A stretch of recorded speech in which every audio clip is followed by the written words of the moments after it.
acid reflux or heartburn is an extremely prevalent condition across the world. If you get full very easily and become bloated very easily, and you find yourself constantly burping after meals, and you burp in between meals and after snacks, and just constantly like that, even some in more extreme cases, after when you're full, you're trying not to spit up sometimes when you're burping, and you find that food just seems to sit in your stomach for hours and just take forever to digest. You stay full for a long time and it's uncomfortable. Then you are certainly, without a shadow of a doubt, dealing with this bothersome problem of acid reflux. Now, very unfortunately, regular doctors are absolutely clueless about this condition. Traditional doctors, I should say, and the traditional health education is, to my knowledge, unless somebody changed the system a certain number of years ago, maybe a decade ago, hopefully, but I don't think so. We have no idea really what's going on. And this is a matter of something that the naturopaths and the GI specialists know about, that you have to turn to. So only people in the specialized medical areas really know what causes this and what's actually going on. The traditional doctors still believe that the problem is the overproduction of stomach acid, and will prescribe you antacids to treat the symptoms, which are exactly the opposite of what you want. The very problem that you're struggling with, it's promoting it and making it worse. So this is a major misconception and mistake, because the truth is there is no such thing as common high stomach acid reflux phenomenon. That is not a real illness. The only thing, a disease or illness, that truly causes an overproduction of stomach acid is the extremely rare Zollinger-Ellison disease. But this only occurs in 3 in 1 million people, and only if you have tumors inside of you. It's also much less likely to develop if you don't have tumors. Or I should say, it's the least likely thing to develop when you have tumors, right? So what the problem is really, when you have this problem of bloating and burping and it's uncomfortable acid reflux, that excessive burping you're experiencing is, of course, coming from the lack of stomach acid. Think about it. When you get older and different things happen to your body, it changes, or it gets, you go through DNA damage and stuff. The body gets worse over time. It struggles to produce things. It struggles to see, to hear, to produce the enzymes, all the stuff that it makes for itself to manage and produce energy start to degrade, right? So, and, stomach acid is just another one of those things. The medical term is hypochlorhydria, and in severe cases, it's achlorhydria, where there is virtually or nearly no acid production going on at all. And what specialists have discovered is that when the stomach acid doesn't produce enough, or rather, when the stomach doesn't produce enough acid to digest food, the esophageal sphincter at the bottom of the throat, which is responsible for keeping the barrier between the throat and the stomach closed, that becomes loose. So this is the reason why we've misunderstood the minor spitting up of food, or in some cases acid, for high acid levels. And what you'll probably notice is a lot of the time, if there's a little bit of spitting up, it's more so just small amounts of food. It's not even acid. So in North America, statistically, the prevalence is mostly tied to age, but other causes are also at play. In the elderly, the studies show that 30% of adults over 60 have significant acid decline. And by age 85, that number can reach to 80%. I want to add here, though, that so some people might claim that you have to strengthen the esophageal sphincter, but it's not so much strengthening the muscle. It's really that muscle isn't responding or reacting to your system. And if you had enough acid, it would work perfectly. You would have a strong closed sphincter, and you wouldn't be burping as much and all that. So this is a nervous system issue. This is a vagus nerve problem. It's usually these kinds of stomach issues are not really stomach problems. They're nervous system problems. So anyway, as I was saying, it's no surprise that stomach acid is just another one of those things that declines with age, just like sight and hearing and muscle mass. But for the rest of the population, excluding seniors, functional medicine specialists estimate that the estimate could easily be as high as 21% if analysts were to include all the undiagnosed cases out there. So that amounts to tens of millions of people in just America alone. So here are the most common causes of acid reflux and low stomach acid, from most common to least common, along with the subsequent remedies.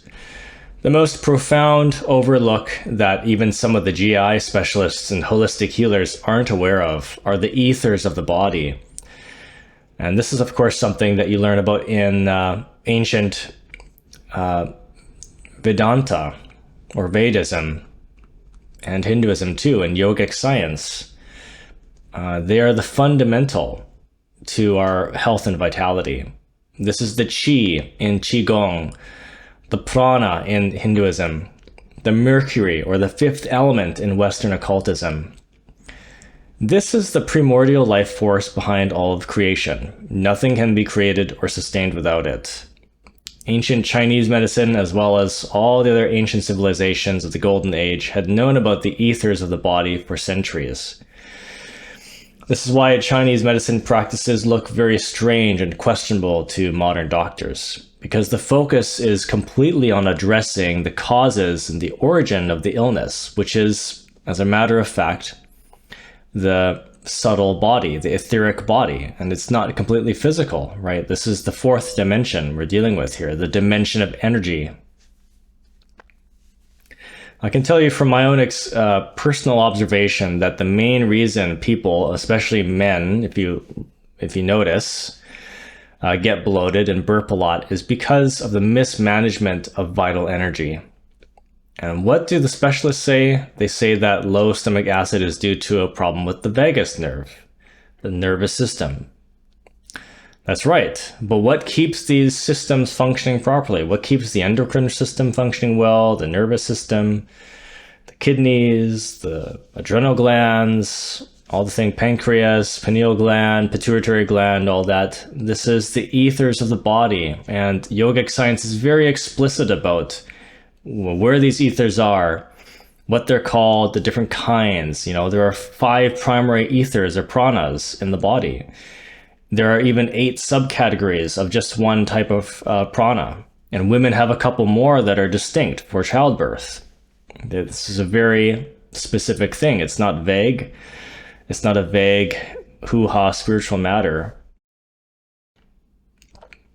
Rudolf Steiner talked about 4 ethers, and Hinduism teaches that there are 5 ethers or pranas, all of which manage different systems of the body. Some are upward moving energy, some deal with downward moving energy, and so on. But without going into too much detail, this is the crucial missing link in modern medicine. So aside from the obvious but less substantial causes of the problem, like being obese or having a poor diet, or getting older, truly, it's not so much the diet, even though people's diets aren't great. They say get off acidic foods. No, you need more acid, so stay on the acid foods. You're getting older. Well, when you get older, what have people been doing their whole lives, right? The main reason people have this problem is because of oxidative stress, right? And the most immediate and noticeable cause is when you feel stressed in the moment, like when you're nervous, This is one, I'm giving you some examples here. This significantly reduces your body's ability to digest and assimilate food because the rest and digest system is shutting off in order to let the fight or flight response take over. And even a very slight amount of nervousness, you'll notice, can ruin your digestion. If you have this condition, you see that, oh, just being a little bit anxious is really making the digestion bad. But if we take this a step further, when we find ourselves going through, because most people aren't stressed all the time, constantly, we just go through phases or periods in our life. But there are people who go through extended periods in their life where they're constantly stressed every day, either from nervousness or intense anger. Like when we're struggling through a relationship conflict and we're constantly fighting with our partner or ex-partner,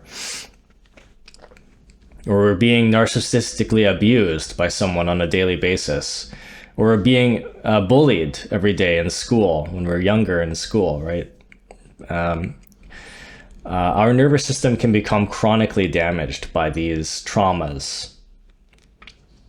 So even when that conflicting phase of our life passes, oftentimes our bodies is still recovering, but we don't notice this. So when your body's chronically stressed, now all of a sudden your essential vitamins and minerals like magnesium and potassium, zinc, B vitamins like B1, B5, B12 are constantly being depleted. And we just find that all of a sudden, well, not to mention vitamin C, or calcium ascorbate. And so all of a sudden food isn't going down as well anymore, and it just sits there and you feel full all the time. But here is another really major and common thing we do on a regular basis that causes this oxidative stress, and that is sex and masturbation. These are by far the most likely and substantial causes of low stomach acid. Doctors say that sex and masturbation is healthy, it relieves stress, but this is just the short-sighted. This is the fraction of a truth. Because even modern scientists who specialize in longevity research, for example, they understand now that the act of having sex, specifically with the orgasm, creates oxidative stress. Part of the reason why the orgasm produces stress is because the body is signaling to itself that life's good and the genes are being spread, so there's no need to activate survival enzymes and things like that. So it becomes complacent. The body becomes complacent. First, the process of an orgasm is just plain stressful on your body, but also it's signaling to itself that the going is good, so there's no need to survive. There's no need to activate the enzymes to lengthen the telomeres, things like that, right? When there's a need to survive, then the body becomes healthier, the immune system builds, it boosts, and so on. So the body becomes complacent when it's enjoying life and indulging in these kinds of pleasures and eating frequently, right? That's also another thing that makes it go complacent instead of starving itself, which again creates enzymes for survival. So everyone, you gotta stop masturbating and having sex all the time. This is one of the major causes of hypochlorhydria that they won't tell you because nobody knows about this.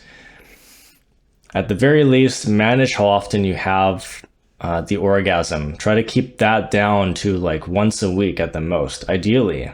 And this is just for your ordinary health, or health for the ordinary sensual person. This is not, this doesn't even apply to spiritual people who are renouncing everything and taking up chastity and all that. But this is acceptable for your body, if you want to live, the ordinary sensual life. If you're a student of the Dharma or spirituality, then of course you'll work towards reducing this activity more and more until you stop altogether.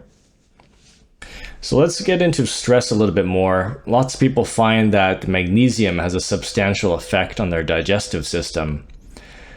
Some people can just take 100 or a couple hundred milligrams of magnesium when they're experiencing symptoms, and then they're fine. So sometimes people will prescribe that, like health, like nutritionists will suggest magnesium, and a lot of people find that it does make their heartburn go away. So if you can just take magnesium after every meal, that would be great, because then you don't have to take 5 or 6 or 8 capsules of betaine hydrochloride, which is acid in itself, just to compensate and digest your meals. And by taking 100 or so for 3 meals, that's your daily amount of magnesium. And there are many types of magnesium. There's magnesium bisglycinate. That's a very good multifunctioning magnesium. It also helps with digestion, but magnesium malate is particularly helpful in metabolizing carbohydrates and proteins. So high quality magnesium is worth your money. Now let's cover the other causes of low acid. Another major thing that I learned recently is canned food. This was explained to me in meditation. So it really is a major contributor to this. It will just promote that low acid. It will block something about many canned drinks and canned food. Something about it, the BPAs, I guess, are promoting low acid or blocking acid production. And of course, I haven't, because I received this as an insight. I don't know if there's any scientific proof about this. So you'll have to do your own research and investigate yourself in meditation, because you may not be able to just trust me. I mean, you may not want to do that. That's all I know, because I had never heard about that or read about it anywhere. I received it as an insight. So eating before going to sleep is a pretty bothersome, uncomfortable thing to do, right? The unsuspecting mistake that we often find ourselves making is eating a big meal quickly and not giving ourselves the time to feel the sensation of being full. And then, an hour or an hour and a half later, it hits us and we feel completely stuffed. As I said, it's really bloated, burping. But because that's when it's really starting to work on your food there, on your meal. So even a small meal is enough to cause a lot of discomfort if you don't give yourself enough time to digest it before taking a nap or going to bed, right? All the processes of the body slow down and rest during sleep, and your digestive system is no exception. So give yourself enough time, even like 3 hours or so to digest that meal before you go to sleep. A lot of doctors say you shouldn't eat late, and actually the body gets tired as the day progresses. So in fact, this does have an impact on our digestion. Some people, like myself, have very good digestion in the morning, and then it just progressively gets worse as the day goes by. And then by the evening, it's quite bad. You can't eat very much. So the metabolism is faster, and there's processes that are functioning better in the morning, which is why someone with acid problems would want to eat less and less as the day progresses, to keep things light in the evening. So doing this will prevent the reflux entirely if you just eat less and you eat, you give yourself enough time to digest. Another major cause, huge contributor, is poor sleep.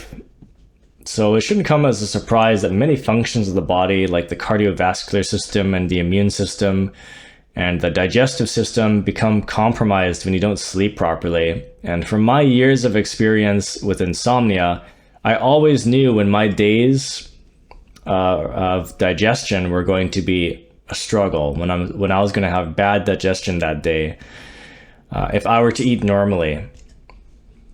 So keep observing how your body responds to meals and see whether or not there's any improvement after a full night's rest. something like 7 or 8 hours. And for me, I used to have problems. If I had less than 7 hours, I'd have problems. Nowadays, it's not as bad. I can get by with 5.5, 6 hours, and usually no problem. Now, what about diet? The kinds of foods we eat can promote acid reflux to some extent, but I'm not a huge I don't have a huge concern about this, because when you have a very major hypochlorhydria, it doesn't matter what you eat. You always have hypochlorhydria. You just can't digest anything. So it doesn't make a difference. Many doctors say to avoid spicy or deep fried processed foods and caffeine, alcohol, and smoking. I would just recommend the last three. Those are the major ones: caffeine, alcohol, and smoking. Because caffeine speeds up your nervous system. It excites your nervous system, and too much of that will definitely make your digestion pretty bad. Alcohol can have some problems, and then smoking as well. It's a irritant. Spicy foods should actually be good, because they stimulate digestion. They wake up your system, but not in a bad way like caffeine. They wake up not your nervous system, but your digestive system. Yeah, so not the sympathetic, but the parasympathetic. So aside from the types of food alone, what has a much bigger impact on digestion is food combining and how much we eat per meal. It wasn't very long ago when nutritionists hypothesized that eating carbs and protein foods together could be counterproductive to the system, because this is because the fats and the proteins take longer to digest and require different enzymes than carbohydrates. So to combine all three of these foods at once could be challenging for the stomach. So with this consideration, the solution would be to eat fats and protein together, as they digest very well as a pair, and then to eat carbs separately if you can. And this practice works well with a keto or intermittent fasting diet, since the body needs more carbohydrates in the evening to refuel during sleep. In a similar way, eating and drinking separately also makes a significant difference in your digestion, because when you separate your drinks from your food, all of a sudden you're no longer diluting your stomach anymore. So that makes a big difference, because you don't need to, you're not eating when you're drinking. Right? When you're eating, you want to get the food. You don't need the drink per se. You can wait. You can separate these things. If your body can stay healthy with less food, as I said, eat smaller meals. That's an easy fix. And caffeine promotes acid reflux.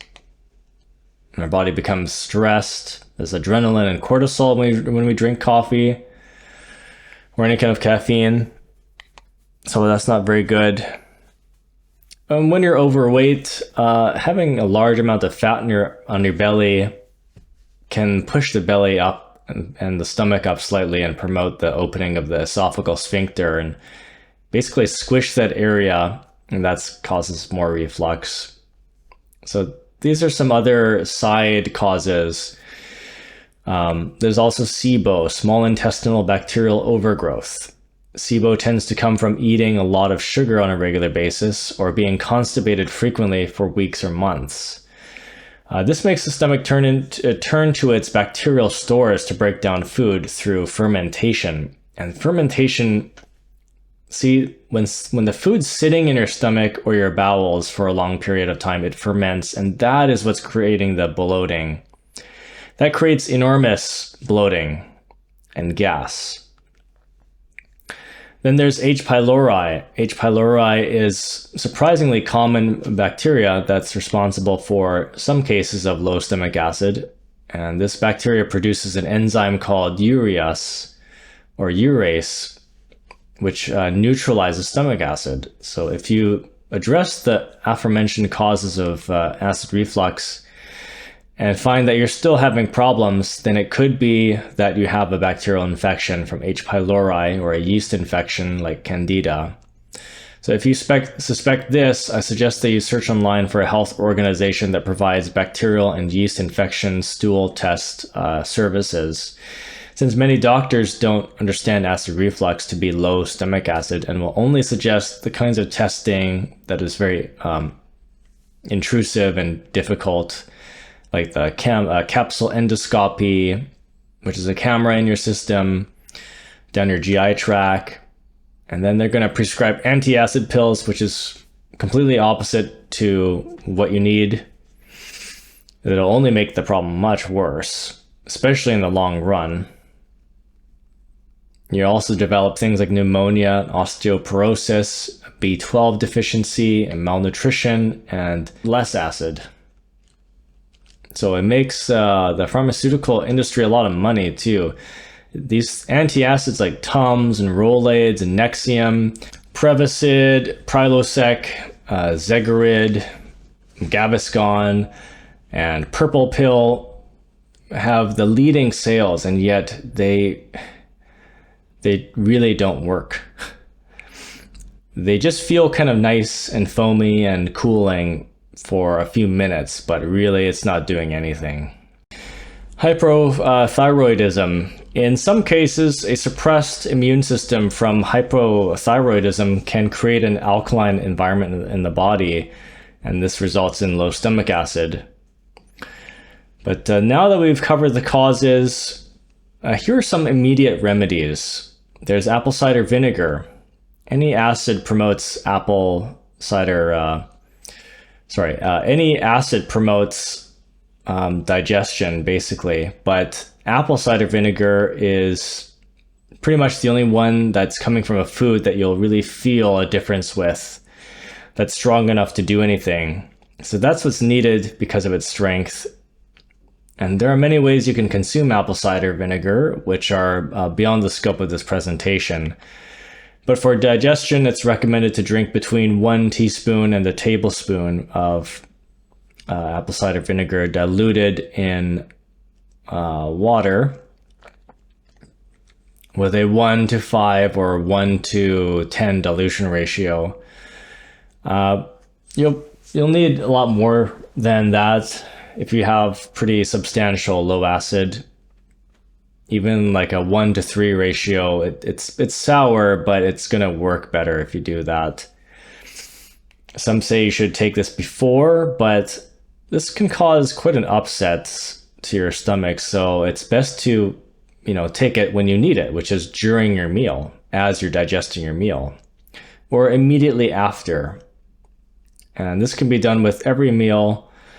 Obviously, never consume dietary acids like apple cider vinegar or lemon juice, or especially betaine hydrochloride, on an empty stomach, because they are powerful, really powerful. They're only designed to be consumed with food. Betaine hydrochloric acid is also a natural and extremely effective acid supplement that works within minutes of taking it. Most people with low acid, in fact, or hypochlorhydria, they need to take between 5 and 7 capsules per meal, all the way up to 10.